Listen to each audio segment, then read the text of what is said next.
Šį kartą papasakosiu apie Renault Zoe baterijos aušinimą arba šildymą. Tai vat, kaip tik mes ir matome baterijos aušinimo šildymo sistemą. Į bateriją pakliūna per šiltas arba šaltas oras per šitas ertmes. Tai per šitą įpučia, per tas dvi grįžta iš baterijos. Per va šitas va. Čia va irgi matas va tos ertmės. Ir sistema labai paprasta. Čia kondicionavimo matosi kontūras. Tai būtent čia va aušynas ir kai baterija užšyla, per šitą kontūrą eina šaltas oras, o netgi yra oro filtras,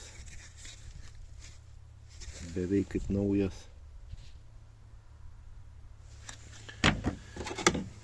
Tai šitas automobilis yra iš Prancūzijos, iš šilto, sakykime, šiltų kraštų, tai čia nesimato dar dedasi tėnai elektriniai.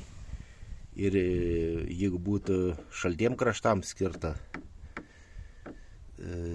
kontūras, tai čia dar dedasi tada elektriniai tėnai ir dar tada nebe šaldo oro, o šiltą orą pučia čia. Bet ten tada reikia krauti mažiausia 16 amperų. Tai vat toks įdomus dalykėlis.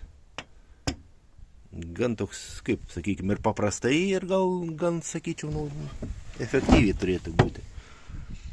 Nes būna, kai krauni Renault Zoe, tai vasarą jis aušina bateriją ir po to žiūri net atsijungia kartais.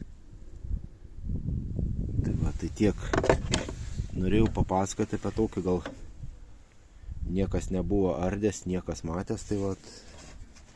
Tai va taip, dar paversime kitą pusę, aišku, čia įsipurvinas, tai negražiai atrodo, bet šiaip tai va.